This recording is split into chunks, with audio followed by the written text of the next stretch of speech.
Thank you for joining Dr. James Rini and I, the Curiosity Conduit, Dana Ortiz, for a look behind the curtain of Letting Destiny Deliver. Dr. Rini is a practicing psychotherapist for the last 46 years, and I'm a retired law enforcement officer with 26 years experience, and I'm now a psychology student. Please feel free to add comments or ask questions below, and make sure to subscribe and like. Dr. Rini or I will be happy to answer any questions you have.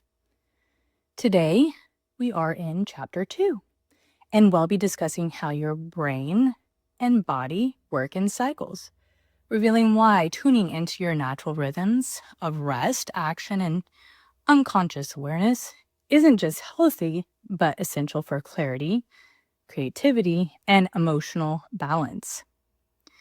This conversation may lead to feelings of inspiration and curiosity, and it could also create some inner movement. That's all welcome. Life will reveal your destiny through all opportunities you keep yourself available for. So allow yourself to stay open, and let's see what destiny delivers. So, Dr. Rini, I'd like to start off by allowing you the time to explain a bit further on the split brain studies that were discussed in the last episode before we get to this portion. So what is it that you kind of just really wanted to drive home or talk about that was not discussed? Well, the studies revealed how you can have one point of view as a conscious mind and another point of view as an unconscious mind. And unfortunately, too often, the conscious mind thinks it has all it needs in order to come up with conclusions. Like in the example you gave where he was in the testing van and they flashed the word walk. And he just got up and started walking out. And they asked him, "What are you doing?" He goes, "Well, I'm going to the van to get a Coke," when really his desire to walk was evoked by the command to walk. Okay, but his conscious mind didn't know that, so wasn't able to use that in the explanation, which might have sounded something like this: "Well, I was just commanded to walk," made me think, "Oh yeah, well, why don't I go in the house and get a Coke?" So for example, in another study, they flashed two pictures, one to the talking brain and one to the non-talking brain. The talking brain saw a picture of a chicken. The non-talking brain saw a picture of a snowseed. He then the subject was asked to pick two pictures from an array of pictures that matched what he saw. And he picked a chicken claw and he picked a shovel. And when he was asked, "Why did you pick those two things?" he goes, "Well, that's easy. The chicken claw goes with the chicken, and you need a shovel to clean out the chicken shit." See, but really he picked the shovel because he saw the snowseed. But because his conscious mind didn't have that information, it made the wrong interpretation. It made the logical interpretation according to the conscious mind. So what was found is, again, the two brains need to communicate with each other so that they have all the information. Only then can you make good interpretations about yourself or others. I can see that, and it's tough because it's so easy just to fill in the blanks with what we think is right. And we aren't aware of our blind spots. We don't know what we don't know is in our unconscious. Okay, and that's why the relationship between the two and not having knowledge of how the unconscious works is helpful, because then it gives you information that you wouldn't have otherwise. That's good stuff. Did you want to add anything other than what you just did, or are you ready to go on to these rhythms? That's a good generalization there of what the study showed. Okay. So we are getting ready to talk about these two different cycles in the body. And most people don't really know about this. So we'll start with the first one. What is, and it's pronounced circadian? Yes. What is the circadian cycle? It's a 24-hour cycle. Wherein in those 24 hours, we have to sleep, we have to eat, we have to be awake, we have to eliminate waste. So, and all that is in a 24-hour cycle. So if you're in tune with that cycle, you'll tend to have the same needs. You'll get tired at the same time. You'll wake up at the same time. You'll have to go to the bathroom at the same time. So you get on this cycle, and it's a rhythm. So the circadian cycle is a 24-hour cycle. And everything on the planet is subjected to that 24 cycle, from humans to algae, because everything on the planet is on a 24-hour day. So everything, every human being, every living thing is subject to that 24-hour cycle.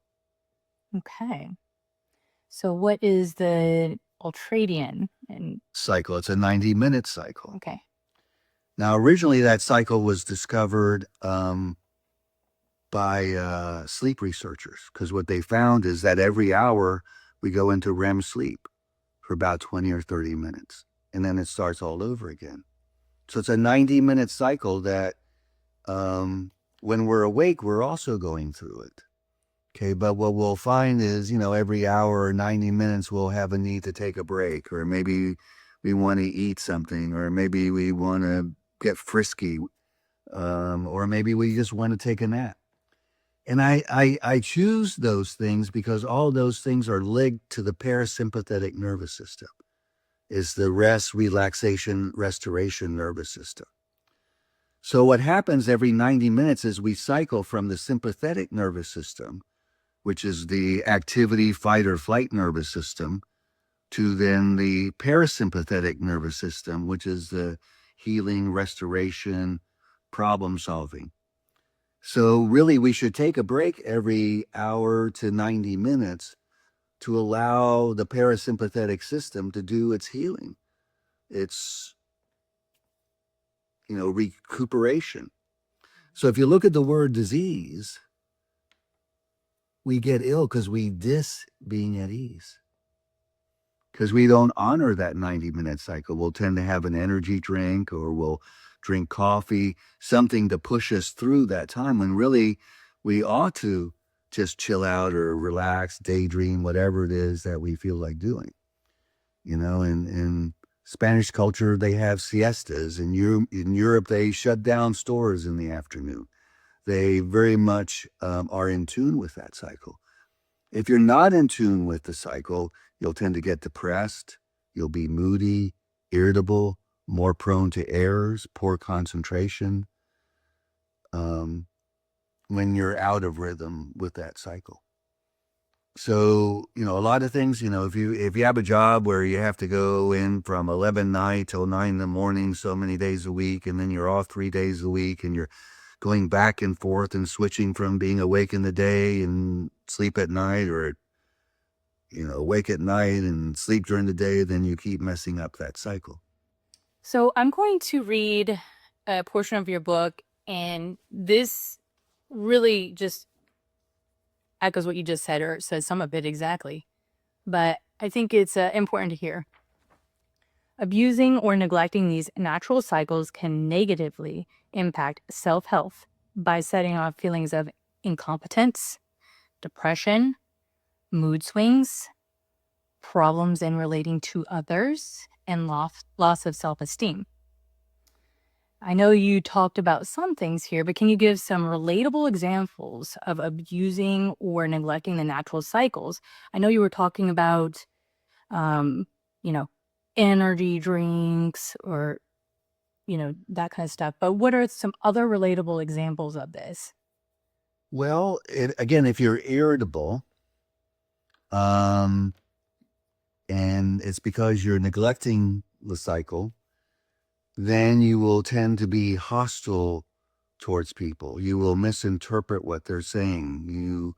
But you will believe that you're right, even though you're wrong, because of the way you feel, because of the mood, the negative mood that you're in. You're more prone to errors. You might, misread something.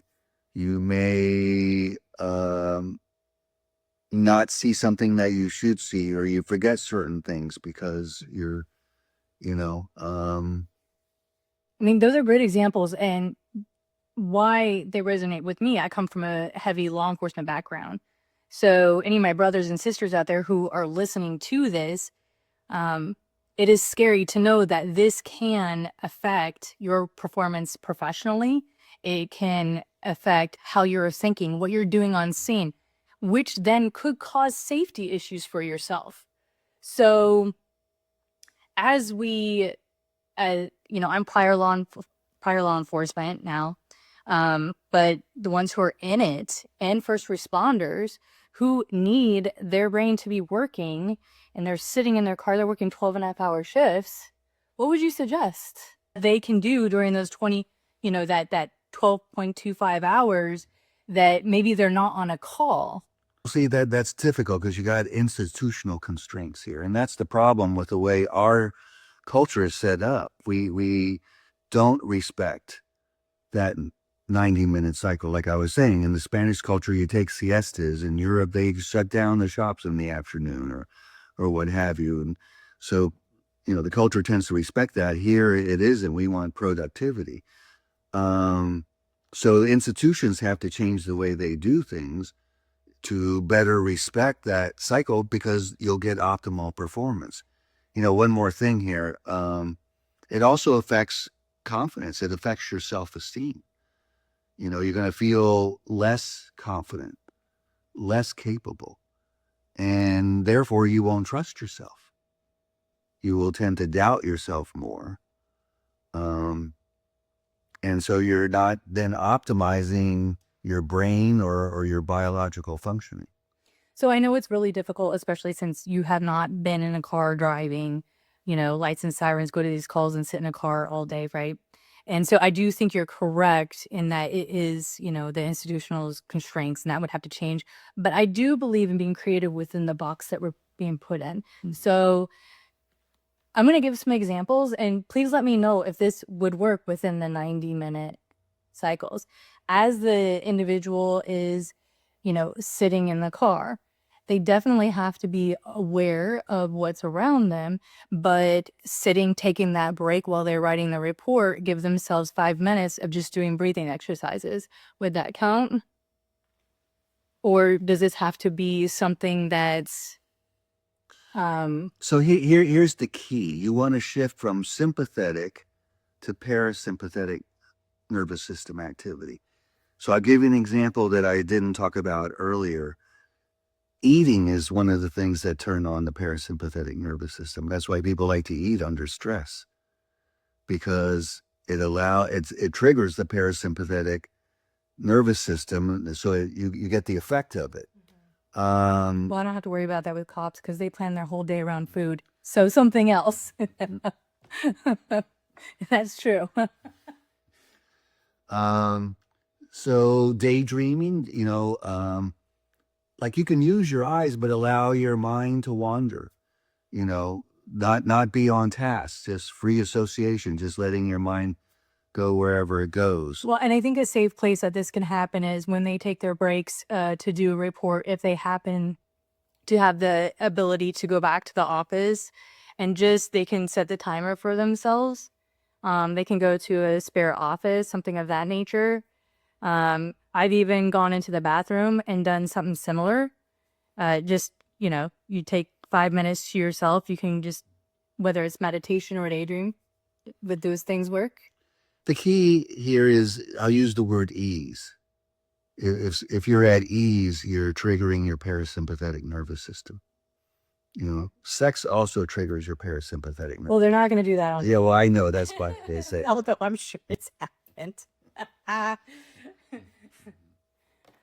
Okay, so when they're at home, they can go do that. But I mean, I don't know that they're going to do that every 90 minutes. Well, see, the other thing I would say too is I would encourage you to stimulate parasympathetic nervous system as much as you can, because it's a healing nervous system. Like, again, using sex as an example, researchers have found that people that have good regular orgasms live 11 years longer than people that don't. And they look 10 years younger than people that don't. And that's because of the healing properties that come from the stimulation of the parasympathetic nervous system. Okay, so I think it taps into all of that. So, I have a question here. It says, how can following our body's natural cycles help us think more clearly? How is that?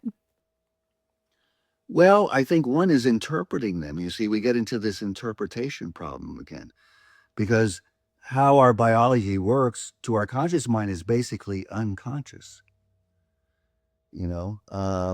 And so when people experience something like that, they get tired in the middle of the day. Oh, I didn't get enough sleep last night, or there must be something wrong, when really it's just the ultradian cycle kicking in. So if you misinterpret it, then you're going to have an ineffective response to it. Whereas if you know that's what that is, you give into it. If I have the opportunity, I'll just sit, close my eyes, and allow myself to kind of go into a trance for a few minutes. Okay. Or do nothing, or do something I enjoy. So respecting that cycle and rhythm and being aware, tuning into it and listening to it to a certain extent. Okay. But again, all this, even with the unconscious, is the ability to tune into it, to focus inward, because we're a very extroverted society. We focus externally, not internally. So I know everybody's different in how they experience things. So as I've been really practicing this for, I don't know, probably the last 5 months now, I can feel it. If I feel like I'm tired, it is funny because I'll just drop it on, go lay down. But I'll just close my eyes. I'm not falling asleep. And I'll just do that for like 15 minutes. And then when I'm up, whoo, I am so energetic. And so, and As you're it's, retuned, as you're refreshed. yes, but I can feel it. And whether it's tired or if I do want to eat, I can tell you this though, I end up eating a little less this way, and I am actually sleeping. I need less sleep this way. Mm. Between the meditation and taking the time to rejuvenate my body, it just requires less. Does that seem correct? Yeah, because you're not overloading your system. Okay. So, all right, I'm going to, unless you want to say something else on that. So the other thing I would add or repeat really is, again, how we interpret this, where a lot of people, I get tired during the day or this, we interpret it as there's something wrong with us. See, you didn't interpret it as there's something wrong with you. You gave into it. Yeah. You listened to yourself and got the rejuvenation and restoration you needed, which then allowed you to operate optimally. So too often we interpret these things that go on with us the wrong way, and therefore are misdirected. I had, in the beginning of trying to practice this, I had an urge to push past the being tired, the urge of pushing past my body, telling me, hey, you just need a break, because of years of conditioning of whether I had to read or typing or interviewing people in front of me, sitting for hours. And I had to break from that urge and just allow things to happen. And it did. And it's like, man, I'm like supercharged. So again, how we interpret ourselves and how we interpret things. Like, I'll give you one that's kind of a different interpretation. Most people say that stress kills. Not a good thing. No. I say that stress makes me stronger and heals me, which is contrary to what people think about stress. Are you talking about good stress or? I'm just saying stress. Okay. Well, I suppose with the theory of opposing forces, sure. Okay, but I'll give you an actual example of that proves that stress can be healing and strengthening. Weightlifting. That stress on your muscle, it actually rips your muscle. I know, I love it. But it makes it stronger and it's healthier. It does. So again, it's just the interpretation, how we interpret something. Not that I look for stress, and some stressors, whatever, but like that saying, what doesn't kill you makes you stronger. So again, the interpretation, how we interpret things, is important. And too often, especially in this day and age, people like to interpret what they do in a pathological way. Like I got a client who is misdiagnosed as bipolar. So what that resulted in is when he was up, it was because he was bipolar. When he was down, it was because he was bipolar. Okay, it couldn't be normal, natural fluctuations of up and down with him, you know. So that's what. But we have a tendency of interpreting ourselves as there being something wrong with us. So where can any of the listeners, like just being curious, dive into to really just start listening to their body of these 90-minute cycles and having a good understanding of what they do? Like what would you send them? What would you tell them to do, or what would you tell them to look at? Well, first thing is just kind of tuning into how they're feeling. And then kind of contrast that with what they're thinking. And is there parallels with this in the ultradian cycles, or is it all working together?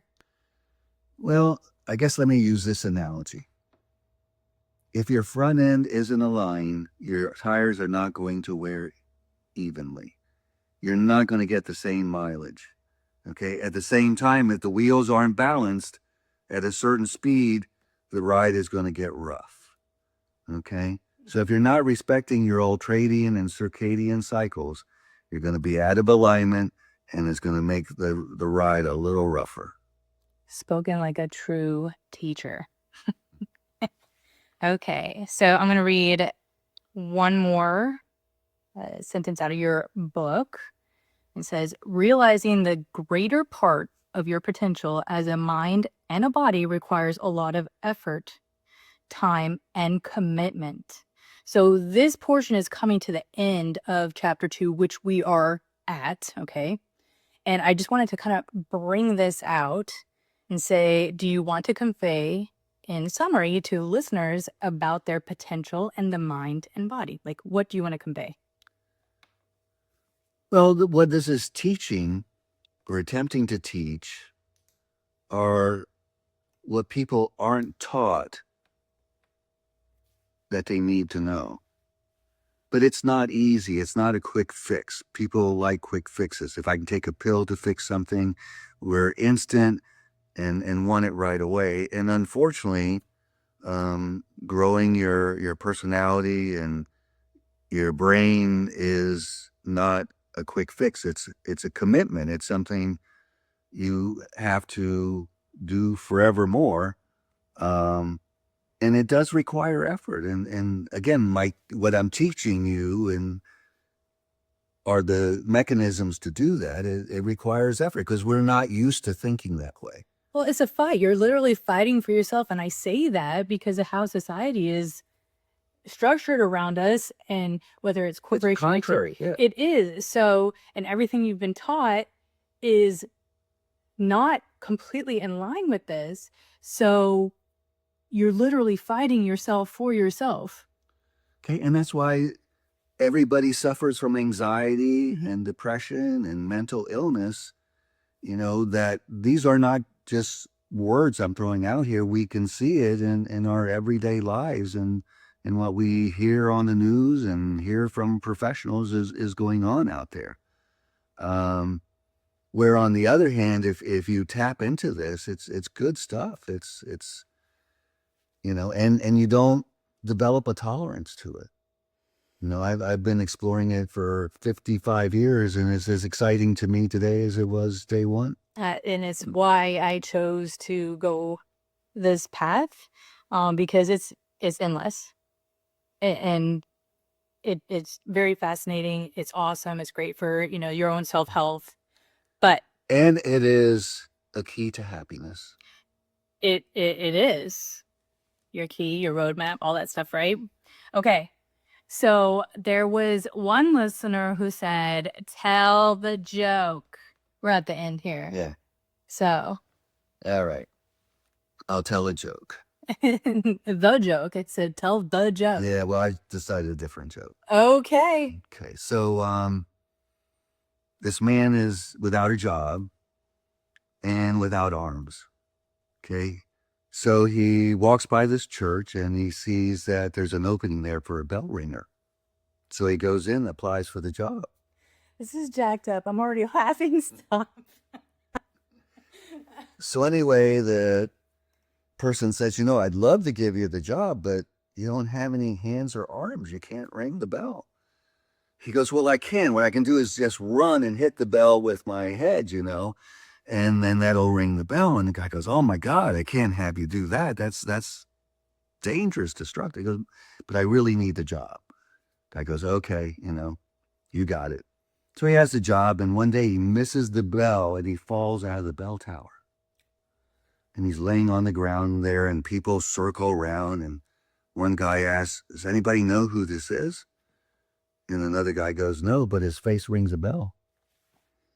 Yes.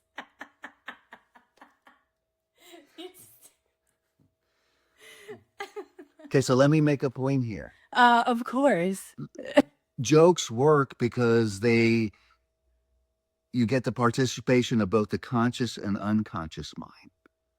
And what's funny is the punchline, because the conscious mind wasn't expecting that meaning from what had been said. So if you don't get a joke, it's because at an unconscious level, you don't have that understanding. Like a lot of people may not know the expression, his face rings a bell, in terms of, oh, you look familiar. Mm-hmm. Now, if you know that expression, you'll get the joke and laugh. Sure. You see, because the unconscious hears all the meanings that something can have, where the conscious mind kind of takes something literal.